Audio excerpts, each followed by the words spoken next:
السلام عليكم ورحمة الله. عليكم السلام. مرحبا بك مدام، مرحبا بكم كامل في هذا اللايف اللي اليوم غادي نشوفوا هذه الدورة الجديدة تاع Limitless Learning. اللي فيكم ما يعرفش Limitless Learning. Limitless Learning هي معهد رقمي اللي فيه دي كور اون ليني. اي واحد باغي يتعلم الاي اي ولا سايبر سيكيورتي ولا كوميونيكيشن يجي لعندنا وعندنا دي كور اون ليني اللي تقدر تكون مع الشيخ تاعك في دروس مباشرة، وتقدر تطرح عليه الأسئلة وتتعلم غاية من هادو الدروس المباشرة. وإن شاء الله اليوم نعرف بروحي. أنا عبد القادر طارق. أنا طالب في المدرسة العليا للذكاء الاصطناعي، وأنا في الحقيقة رفدت أخذت كورس AI Foundations، وعجبني بزاف من Limitless Learning، وننصح به كل واحد، وننصح بكامل الدروس اللي تقدمهم هذه المنصة الرقمية. اليوم معنا الدكتورة سهام روابح. مرحبا بك دكتورة، ومرحبا بكامل المتابعين اليوم. شكرا عبد القادر. السلام عليكم. إن شاء الله تكونوا بخير. عبد القادر، أسكو تقدر تشوف السكرين ديالي؟ ها احنا نشوفك مدام. سكرين يعني is it سكرين. okay. Right. Donc it's clear. Let me see.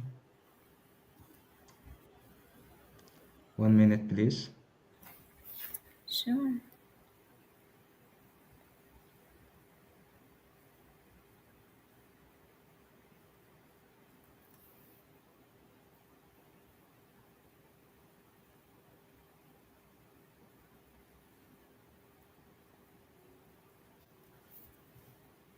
Is this clear on live? Ça y est, screen there. Everything is clear.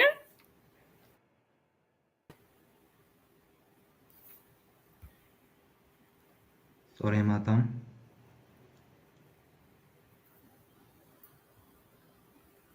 Click it present.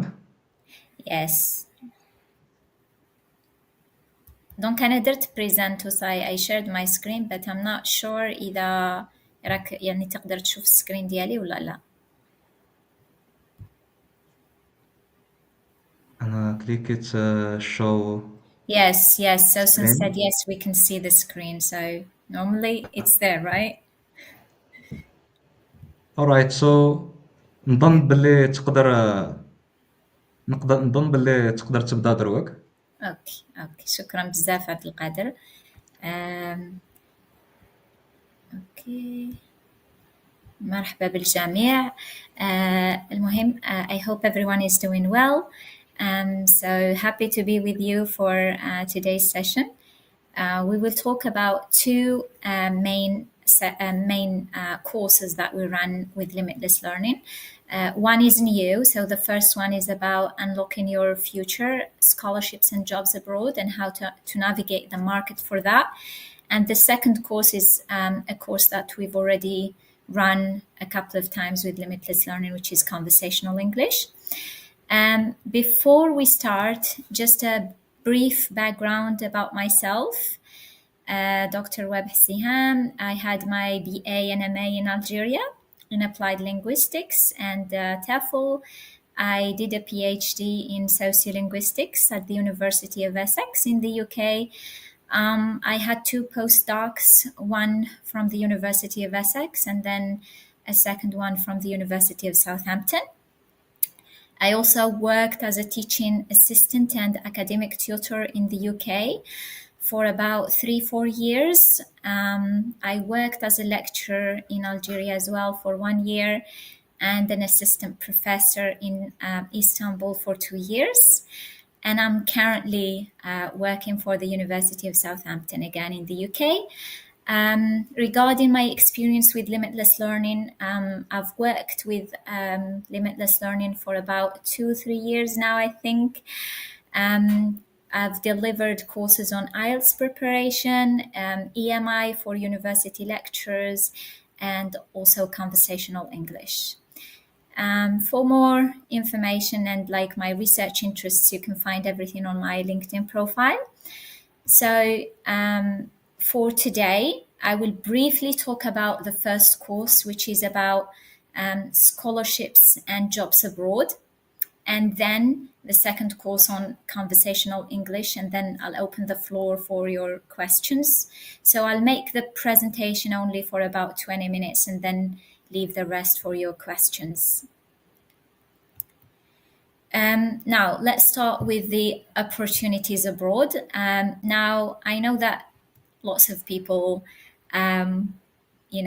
would ask the question, why would I consider studying and working abroad? But again, I know as Algerians, lots of us want to study or work abroad for many reasons. The first one, I think, is to access top services provided by world-leading universities and companies, and also work in cutting-edge fields like AI or renewable energy.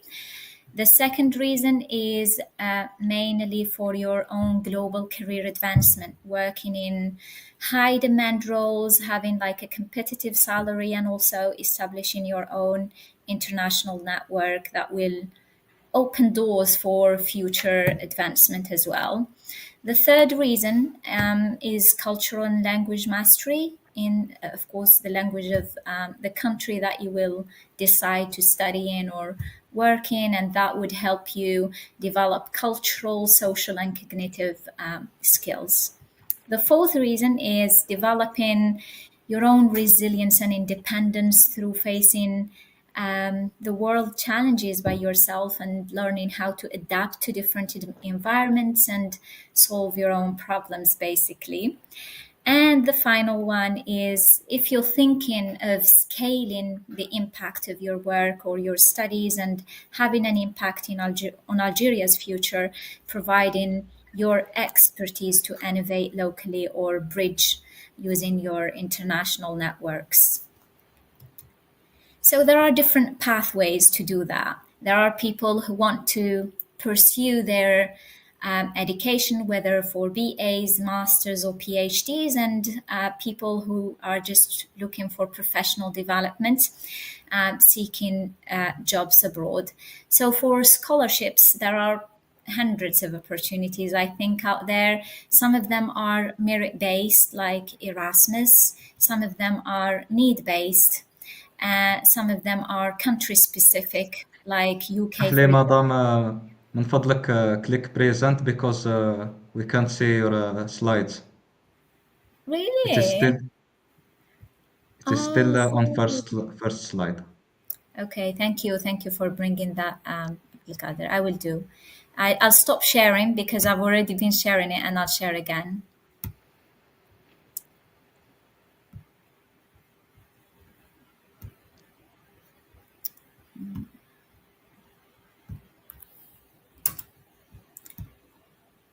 Okay. Is it clear now?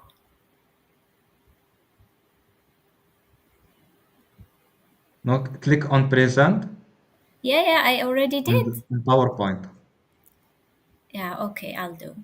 So you just tell me if it's actually on the right slide. Are you looking at the slide on pathways? Yes. Okay, perfect. Thank you, Abdulkader. Yeah, so as I was saying, there are different pathways to do that. So there are some country-specific scholarships like Shivnin, for example, provided by the UK, DAD scholarship in Germany, study in Japan for those willing to study in Japan, Fulbright for the US. So plenty of opportunities to chase and found about. And there are also fully funded university programs. Those are basically programs that specific universities advertise for, and they want international students to take, like the Scottish Power Scholarship in Scotland, the Government of Ireland Postgraduate Scholarship Program in Ireland as well. these are just two examples, but basically the majority of universities in the UK as well provide specific fully funded programs for international students. And for Madam, jobs, yeah. sorry for interrupting. Can you please use the app instead? Do not present. We can see the Oh, PowerPoint. really? Are you Yes. able to see it now?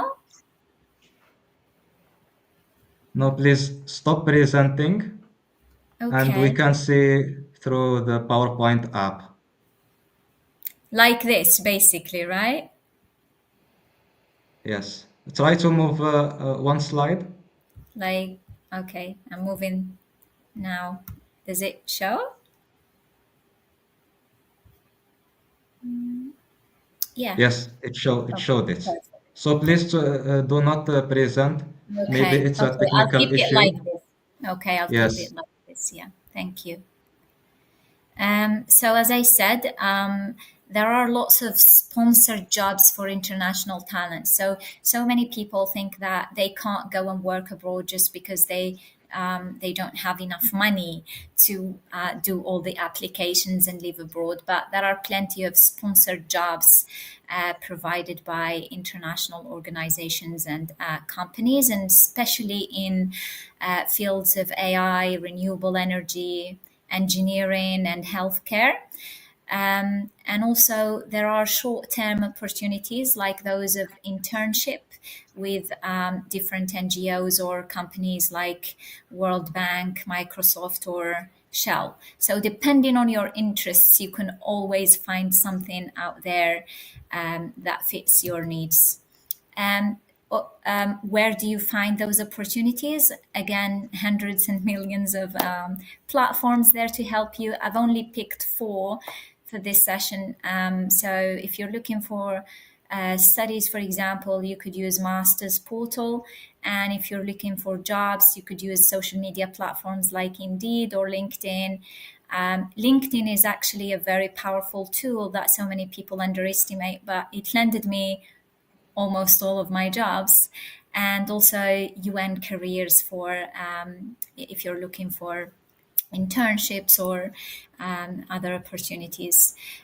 So regarding the schedule of this course, hopefully it runs in June and it's fully online. It's the duration is for 8 hours plus homework and feedback. So basically 8 hours, 8 sessions of 1 hour each once a week, and then 8 hours for homework and feedback. For each session, you have 1 hour to do a homework and then for me to give you feedback on those.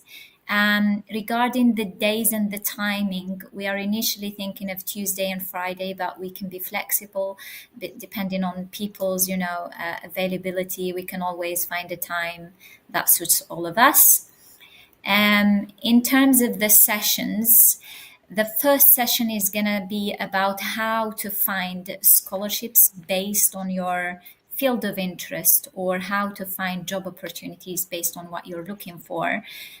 Again, there are two pathways, as I said, some for studies and one for professional development. So we're looking at both. The second one is going to be about crafting your CV based on the scholarship you're applying for or the job opportunity that you found. And then the third one is about finding and contacting supervisors if you are looking for pursuing further studies, or how to contact the hiring manager or even establish connection and communication with them to land that job before having an interview. And then in session 4, we will discuss how to draft your research proposal if you need to in terms of studies, or understand the job description in terms of job applications. Session 5 will be about writing the personal statement, cover letter, call it wherever, but the way you brand yourself and you sell your skills to the hiring manager or to the university that you're applying for. Session 6 will be about interviews, how you prepare for them, having a mock interview. And then the 7th is about the different documents that you need for the visa application. And the final one will be about open Q&A for discussing anything that you might have faced during your search for scholarships or job opportunities. And as I said, for each one of those, there is a theoretical part and then the practical part where you yourself go find the opportunity, the scholarship or the job opportunity that you want. And then throughout the process, we look at the different documents that you've prepared together and prepare for the application together. So that's for the first course. The second course on conversational English basically will aim at improving your fluency using interactive activities and small group discussions. It will help you gain confidence in real life conversations and develop effective communication skills.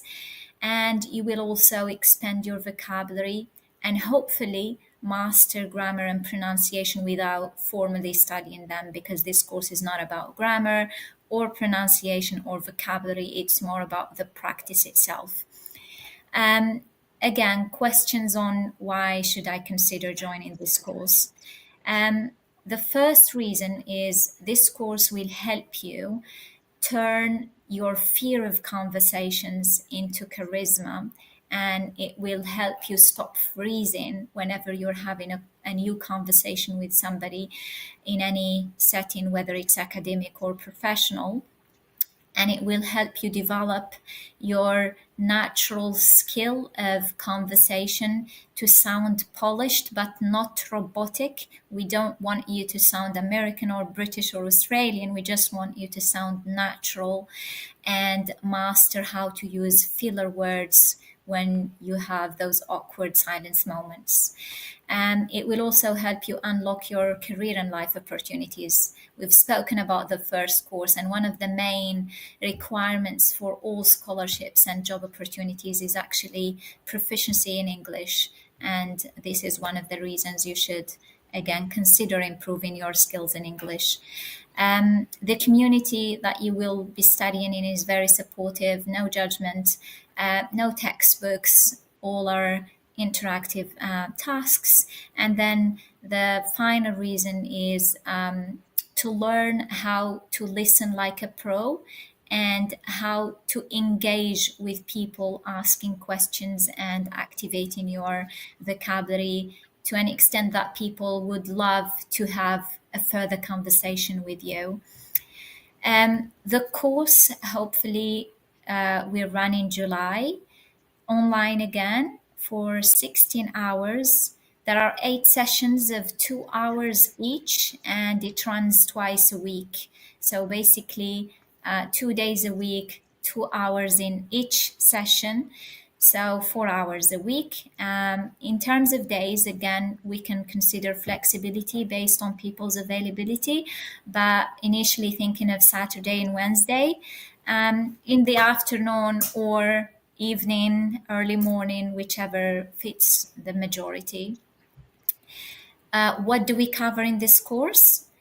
In week 1, we cover the building foundations. So in session 1, we address how to break the ice and how to start conversations. Then session 2 will be about pronunciation power. How do you speak with clarity so that people understand you? You don't need, as I said, to sound American or British. You just need to be clear and transmit your message clearly. Week 2 is going to be about smooth interactions. So session 3 will be about how to use fillers to ensure the flow of the conversation and avoid silence. And session 4 is about active listening, which is really the secret to connection with others. Week 3 will be on vocabulary and confidence boost. So session 5 will be about how to activate your vocabulary. And session 6 will be about confidence and how you can fake it until you make it. You start those conversations and pretend that you are actually mastering those until you make them. The final week, week 4, will be about real world practice and showcase. So session 7 will be about mock social events. You practice in putting all what you've learned together in different scenarios. And then the last session will be a final showcase and feedback where each one will be presenting a small speech. We'll discuss that further in the course and then get feedback from everyone else in the course and from myself. So that's a brief overview of both courses. I want actually to open the floor now for your questions if you've got any about any of these courses. Thank you, madam, for your presentation. Now we will take the questions. So, just to make things clear, what is the level required to enter both courses?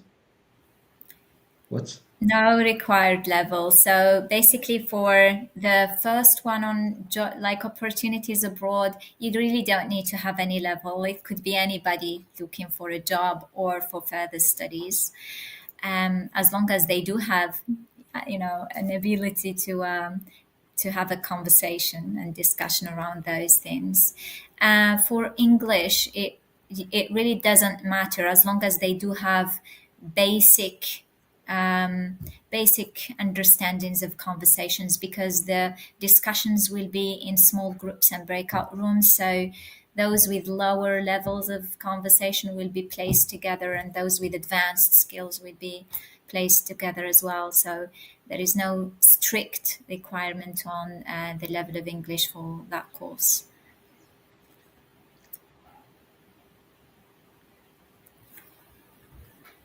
Thank you, madam, for your answer.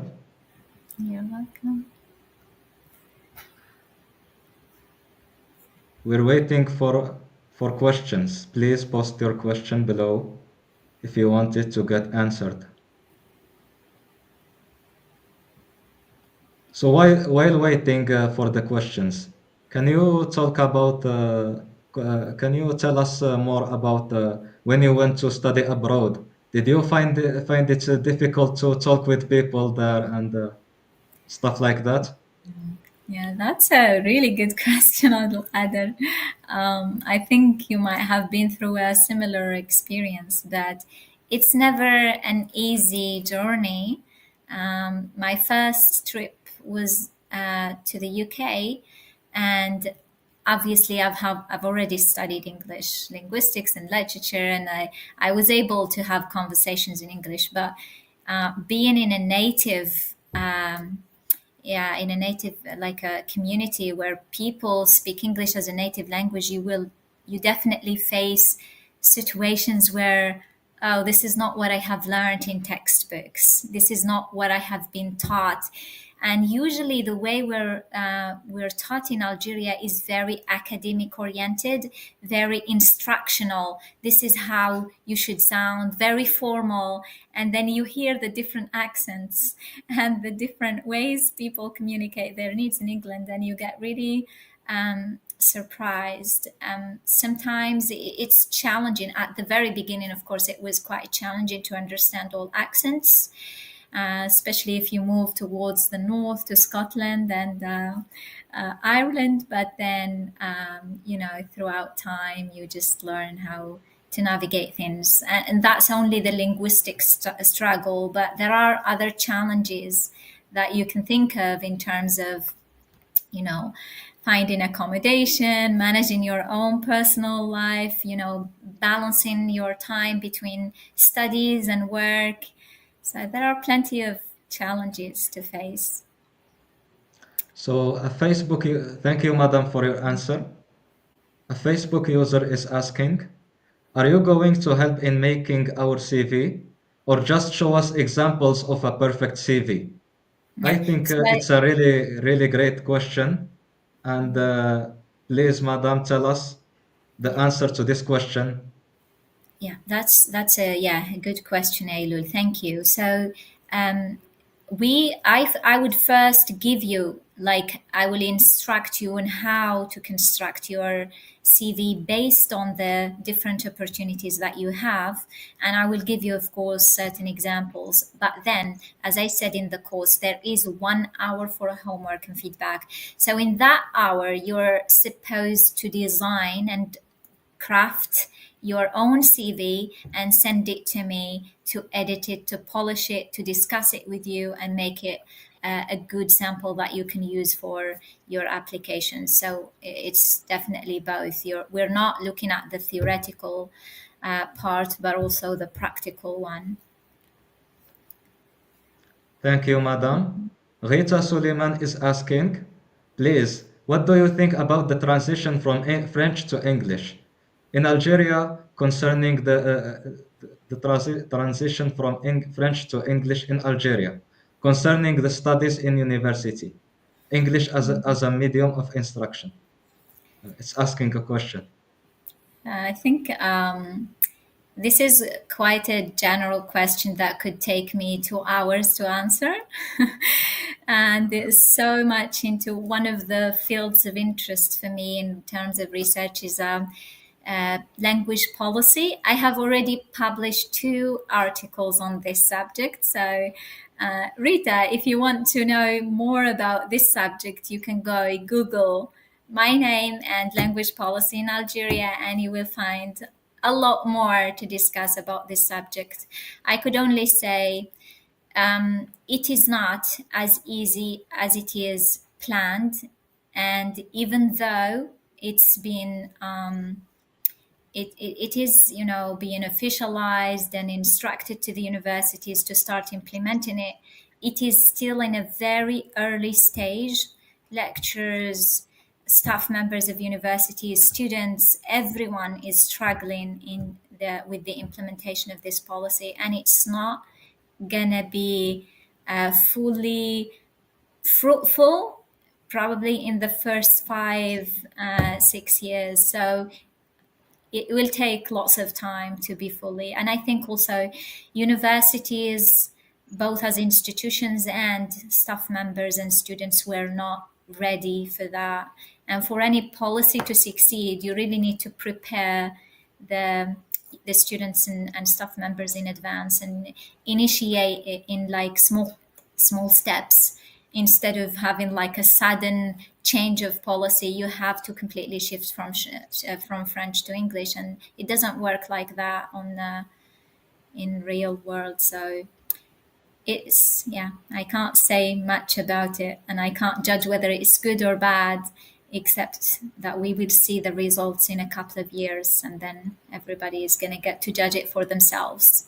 It will be easier for people that already know English, and harder for those who have been teaching with French for so many years. As a fact, we in the National Higher School of Artificial Intelligence, we actually learn everything in English. And Nice. I noticed that math teachers have the hardest time in transitioning from French to English. So, Yeah. do you have some advice for these teachers? I think this is not an issue just in Algeria, but it's a worldwide issue. Every single country that tried to use English as a medium of instruction and shift from a previous medium of instruction faced that difficulty. But I don't think we've learned the lesson from those countries, because we really need to go through a stage of teacher or lecturers training for at least 2 years, where you really make sure that they have got the resources, the materials, the readiness to implement that pedagogy before you put it into practice. So it's all about training, but I am aware that there is already an online training initiated by the ministry for those lecturers, and the majority are reporting that it's not effective, and it's not working, and it's not helping enough, and it's all about basic English vocabulary instead of real reflection of what science or STEM teachers would need, like the needs of mathematics mathematics professor are different from the needs of a bio my a science lecture, for example, or an engineer lecture. So it really needs to be needs specific.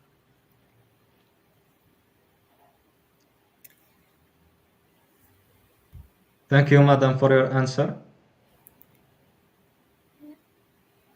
Do you think that AI will make this transition faster with the tools like ChatGPT and stuff?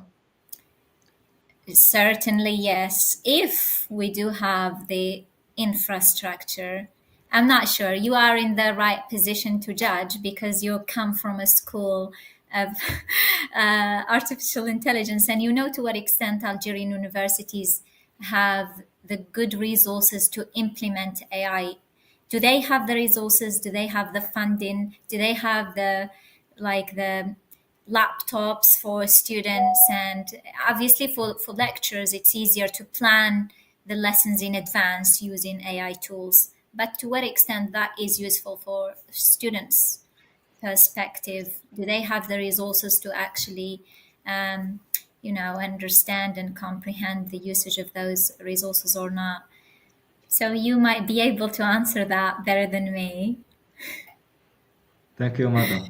Personally, I think that AI tools have become like the tools that we always use, like Office and PowerPoint.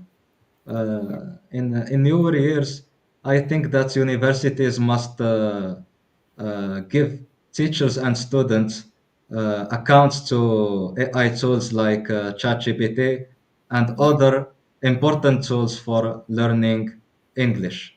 at least And free access, as you said, or like a license for certain softwares like Copilot, or I mean, at least those.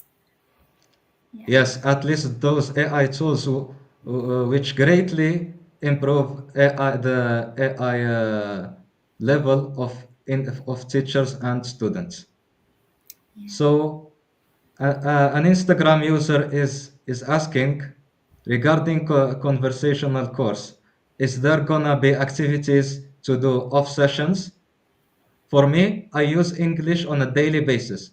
My goal is to be able to communicate more like a native. Surely, yeah. So from my the last session, the last course on conversational English that we've run, the group of students that we had uh, all wanted actually to create that zone to practice English off the course. So we have created the WhatsApp group and they have stayed connected. They were practicing English together. There would be, of course, a couple of tasks to do. Of course, there is always some homework, you know, not obligatory, but preferable if you want to practice more. Lots of resources to practice as well if you want to do it by yourself. But we do provide a platform for the students to create their own groups with our supervision, of course, if they need to practice outside of the course itself and keep in touch even after the course itself in case of shared interests or yeah experience.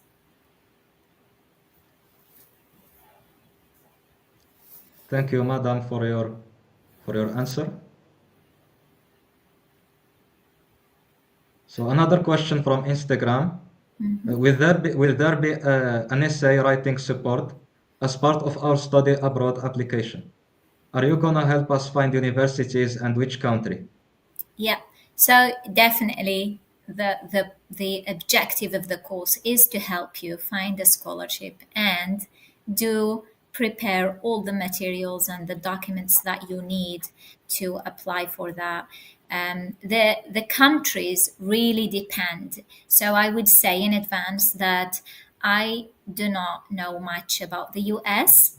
So anything to do with applications in the US, I will not be the best person to contact. Probably Dr. Sosan Shidadi runs lots of training sessions on Fulbright writing applications and essay writing and all of that for the US. So she would be the best person to for US applications. based on my own experience, I could help mainly with the UK, like as the first choice for people who want to do their studies or find jobs in England, Ireland, Wales, Scotland, as well as Germany, Japan, um, a couple of European countries, because it's easier for me to find those opportunities and just, learn more about them along the way with you and share the experience there. But mainly Europe, and let's say Japan and China, probably, yes. Thank you for your answer. So a Facebook user is asking, please, do you have a YouTube channel? No, I don't. Sorry.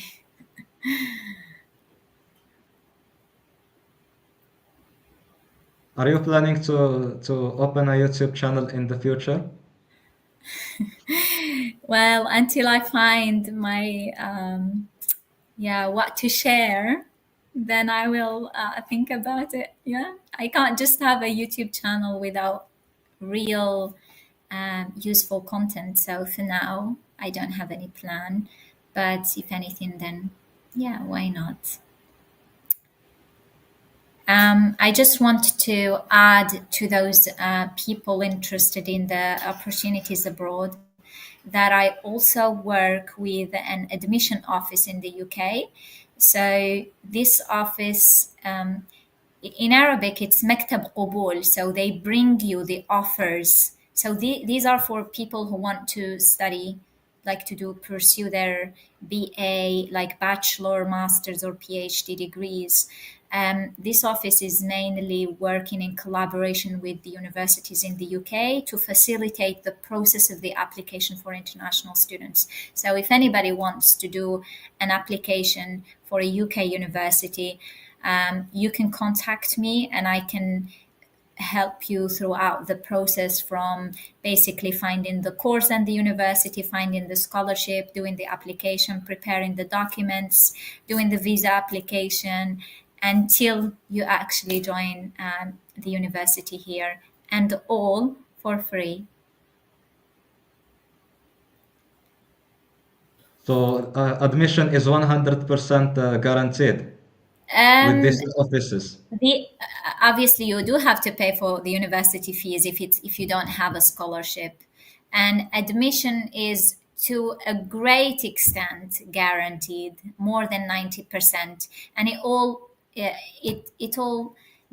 relies on to what extent sorry, this student is committed to take my comments and feedback into consideration. I do my best to guide the student and help them in polishing their documents, but if they don't want to do it, or they just refuse to take it into consideration, then obviously, like, the university will have its own policies in regarding who to accept and who not.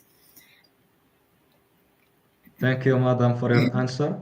A Facebook user is asking, please, how can we contact you? Um, Obviously, you can use my South and Wish share, I think, my email through Limitless Learning, or you can find me on LinkedIn.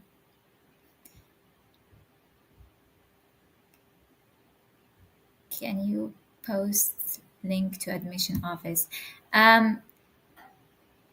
I Unfortunately, I can't, because I'm an affiliate with the admission office. Any application has to go through me. So I do create the profile for the students and send them to the office. The company is called UAPP, but I don't have the right to share their own link until I get the student application to be forwarded to them. Um, Yeah, so obviously you need to be, Susan is saying, yeah. So if you want to do this, you have to be part of Limitless Learning, and you can get in touch with me through that.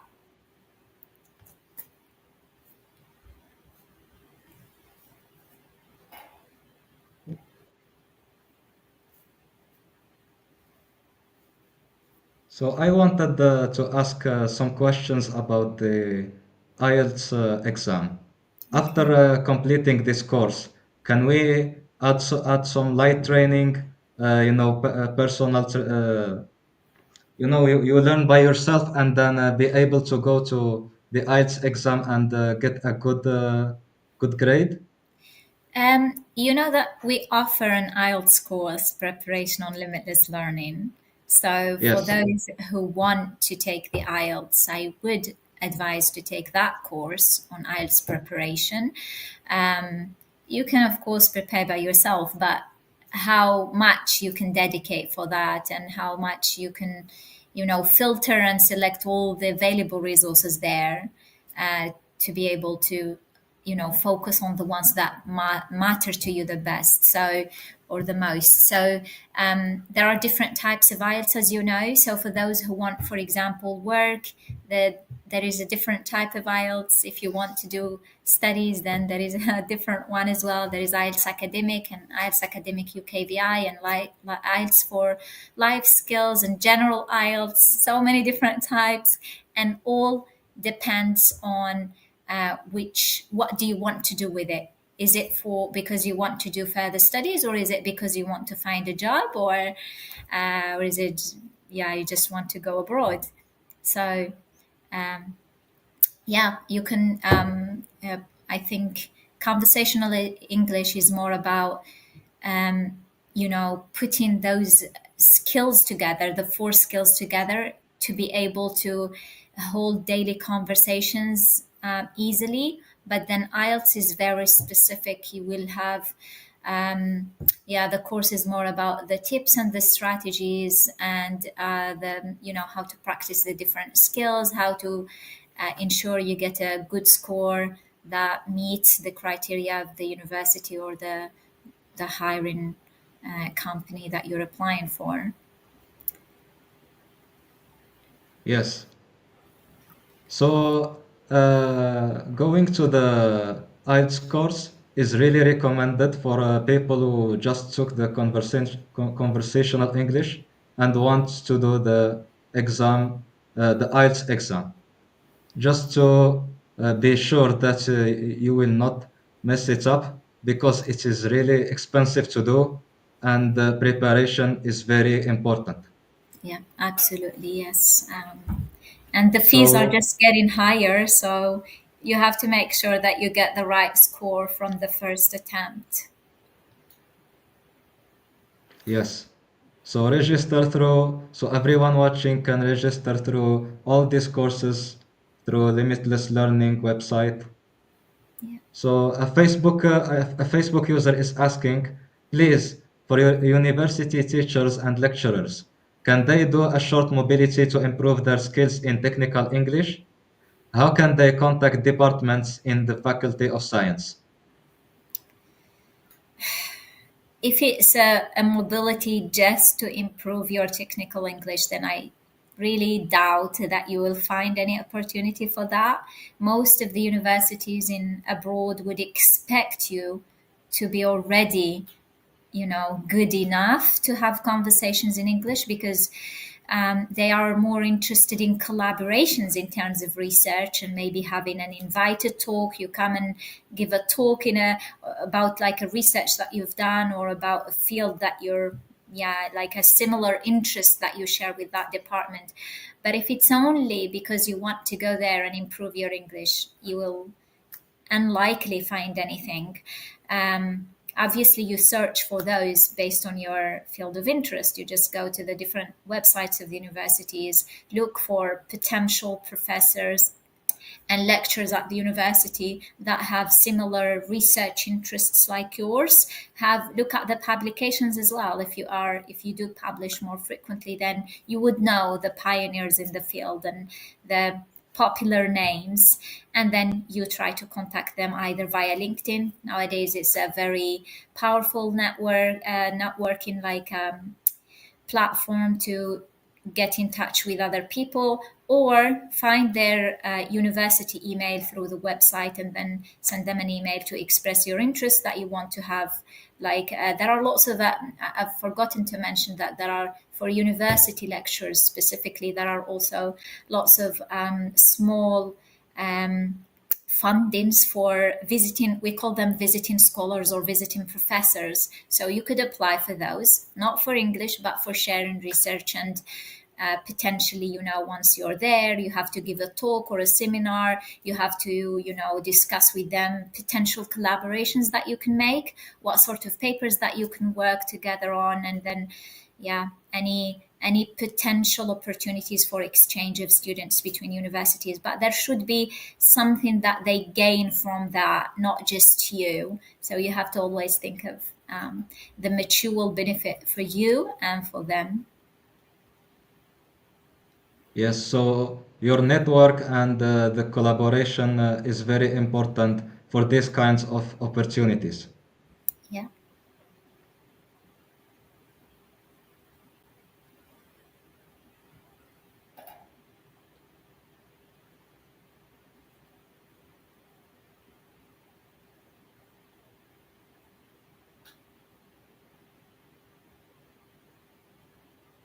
Thank you, madam, for your answer. Yeah. So one last question, one last question from me. A lot of students struggle with watching really long lectures in English in YouTube. Can you can you give us some advice to enhance our listening abilities to watch for a lot longer and be able to understand the whole lecture or any YouTube video, maybe podcasts and something like that? Um, I'm sorry, Abdulkader. So, are you saying um, like an advice for watching something shorter, but helps improve your listening, right? Some people struggle with listening for long periods, so Yeah. they can't keep up with the all the information. That's right. That's right. I mean, I myself don't like to listen to like 2 hours lectures on YouTube if it's not of interest to me. But what I would suggest instead is instead of looking at really long lectures, and if you are still interested in that field of academia, then you could listen to podcasts, and they are very usually some podcasts are only for 30, 20 minutes. Some of them are even shorter.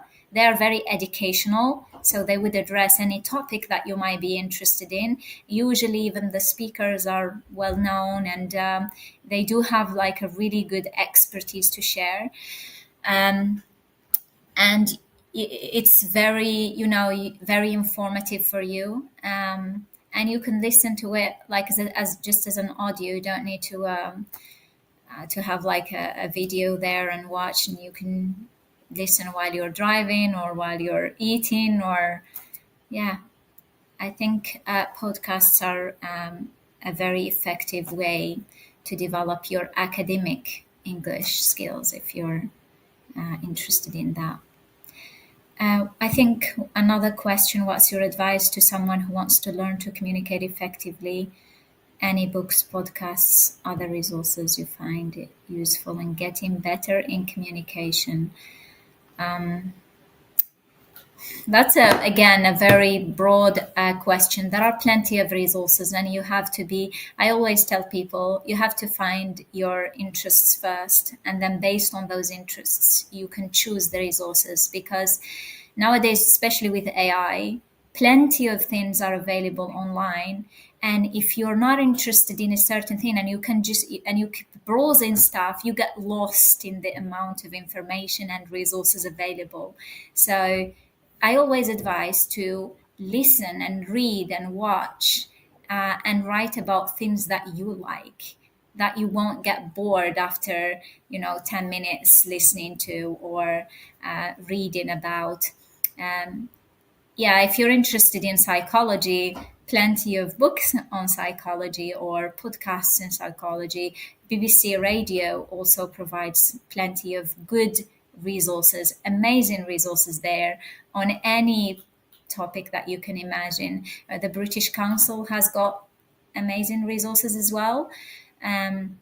But you have to find your interest first so that you can orient it towards the topics that you're interested in.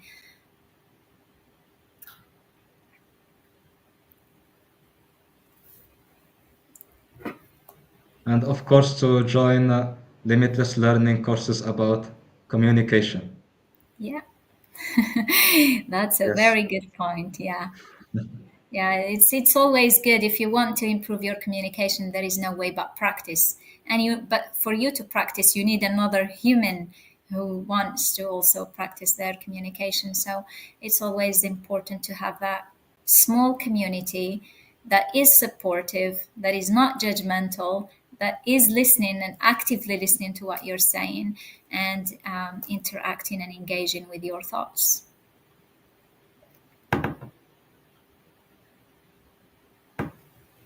So if there are no more questions, we can end the live session here. Thank you, Madam, for your presentation. It was Thank you really very much. informative. And for all you viewers, don't miss out on the opportunity to join the next course with Dr. Siham Rouabeh on learning English. Thank you so much, Abdulkader. It was nice to be with you. Thank you so much for your questions. And if any further questions, then feel free to contact Limitless Learning. Thank you so much, Madam.